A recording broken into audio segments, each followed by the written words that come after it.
अगर social media पर दंगे जैसी स्थिति बन गई लेकिन जमीन पर दंगे नहीं हुए तो ये हमारी पहली जीत थी। उसके बाद लोगों के मन में जो उतावलापन था कि बदला बदला बदला, और जो हम सर्जिकल स्ट्राइक कर चुके थे निश्चित तौर पर उसके आगे का अगर कुछ नहीं करेंगे और केवल उतना ही करके आ जाएंगे तो लोग मानने वाले नहीं थे। तो उस जनभावना को देखते हुए और एक संदेश देने के लिए, हालांकि वो हमला क्यों हुआ था उसके पीछे का पूरा इंटरनेशनल नैरेटिव हमको समझ में आ चुका है। जब चीन से एप्पल की फैक्ट्री के स्थानांतरण वाला हमको ट्रिगर समझ में आता है, लेकिन वहां जो ट्रिगर दबा था वो देश में दंगे कराने का था।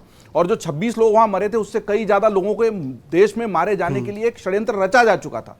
तो देश की समाज और धर्म के स्तर पर, पूरे ताने बाने के स्तर पर पहली जीत ये थी कि दंगे नहीं हुए। दूसरी जीत हमारी ये हुई कि हमने ऑपरेशन सिंदूर नाम से एक बिल्कुल सदा हुआ और नपातिला ऑपरेशन किया।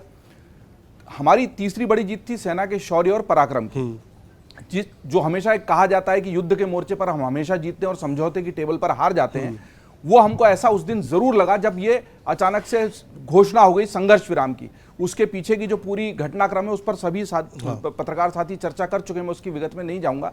लेकिन मुझे लगता है कि जो सेना लड़ रही थी वहां मोर्चे पर, उसको तो यही लग रहा था कि यही मौका है। लेकिन आपने जो कहा कि आपने तो कह दिया था घुस जाएंगे मार देंगे पीओ के लिए, ऐसा कभी सरकार ने नहीं कहा। सरकार के किसी आधिकारिक प्रवक्ता ने नहीं कहा, किसी मंच से नहीं। हाँ, ये जन भावना है, जन भावना पीओके को लेकर सरकार का स्टैंड क्लियर है, वो तो संसद का स्टैंड क्लियर है। हम वहां पर सीटें खाली रखते हैं ना, वो सरकारी हमारे जो एक रुख है पूरी सरकार का, हमारा संवैधानिक रुख है, हम तो संविधान में कह चुके हैं कि वो हमारा है, वो एक अलग बात है। लेकिन इस ऑपरेशन को लेकर शुरुआत से लेकर आखिर तक कभी भी कोई इस तरह की बात नहीं की गई कि हम उसको अपने पास ले आएंगे या मिला लेंगे। हम दो मोर्चों पर हारे हैं। एक तो जिस तरीके से पूरा प्रोपेगेंडा वार दुनिया में चला, दुनिया के CNN जैसा बड़ी वेबसाइट और वॉशिंगटन पोस्ट जैसी जो अब सब लाइन पर आ गए हैं, अब सब पटरी पर आए, लेकिन उन्होंने लिखा गनमैन फायर्ड। पहलगाम हमले के बाद उन्होंने क्या लिखा? Gunman killed tourist. तो इस नैरेटिव को अगर बदलने में हम कामयाब उस वक्त नहीं हो और आज हुए हैं, तो ये भी भारत की एक बहुत बड़ी जीत है। इनकी आंखों पर जो पट्टियां चढ़ी हुई थी या चढ़ाई गई थी स्पॉन्सर्ड प्रोपेगेंडा के तहत, टूलकिट के तहत, उसको उतारने में भी देश कामयाब रहा है। लेकिन हाँ, हमने जो एक धर्म पूछकर मारा था और उसके बरअक्स एक बहुत बड़ा अवधारणा का जो युद्ध लड़ा, जिसमें हमने धर्म के जवाब में ही कर्नल सोफिया कुरैशी को, विंग कमांडर व्योमिका सिंह को और उन विक्रम मिस्त्री को खड़ा किया। तो उनके हिसाब से हमने देश की विविधता को बताया और हमने कहा तुमने धर्म पूछकर मारा है तो हमने कर्म पूछकर मारा है, जो राजनाथ सिंह ने कहा भी। लेकिन मुझे लगता है कि युद्ध अगर जिस स्तर पर चला गया था, जिसकी बाद में जानकारी आई है, तो पहले दिन ये जो हमने एक ऑप्टिक्स रचा था, एक दृश्य रचा था, उस दृश्य को उसके आगे कंटिन्यू नहीं करना था, क्योंकि युद्ध उससे कहीं ज्यादा गंभीर हो चुका था। हम अपनी बात कह चुके कि यार तुमने सब महिलाओं को साइड में हटा दिया, उनके सामने, उनके बच्चों के सामने पुरुषों को मारा। ये देखो हमारे देश की दो स्त्री शक्तियां खड़ी हैं, और तुमने धर्म चूंकि पूछा तो धर्म का प्रतिनिधित्व भी हम यहां पर कर रहे हैं, और हमने इससे जवाब दे दिया था।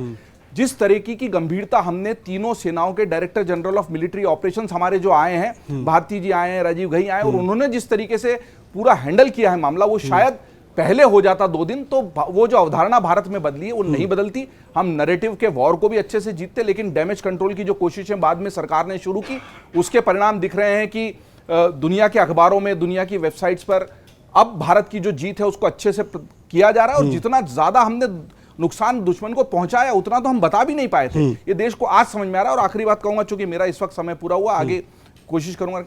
ये जो सर्वदलीय प्रतिनिधि मंडल बना है ना, ये सर्वदलीय बैठक की जो मांग हो रही थी, संसद का विशेष सत्र बुलाने की मांग हो रही थी, उसके लिए जिस तरीके से अटल बिहारी वाजपेयी को संयुक्त राष्ट्र में भेजा गया था और उन्होंने भारत का विपक्ष में होते हुए भी बहुत मजबूती से पक्ष रखा था, वैसे ही आप देखिए उसमें शशि थरूर हैं, हाँ, मनीष तिवारी हैं, कनिमोझी हैं, 40 सांसदों को, 40 सांसदों के साथ सुप्रिया सुले हैं, 40 सांसद हैं, उनके वो जोड़कर 7 प्रतिनिधि मंडल बनाएंगे। तो अब युद्ध के मोर्चे पर अगर हम जीत भी गए तो डिप्लोमेसी के मोर्चे पर, कूटनीति के मोर्चे पर भी हमें जीतना जरूरी है। और उसमें अगर हमने विपक्ष के सांसदों को आगे किया तो वो वहां जाकर तो देश का प्रतिनिधि कर रहे हैं, वो किसी दल का, जेडीयू का या एनसीपी का या किसी और का, वो केवल और केवल भारत का प्रतिनिधित्व करेंगे। और इससे जो संदेश जाएगा, मैं कहूंगा देर आए दुरुस्त आए, ये जरूर एक बड़ा मास्टर स्ट्रोक हो सकता है मोदी सरकार का। अगर आप ये वीडियो YouTube पर देख रहे हैं तो हमारे चैनल को सब्सक्राइब कर बेल आइकन दबाएं, और Facebook पर देख रहे हैं तो हमारे पेज को लाइक करें।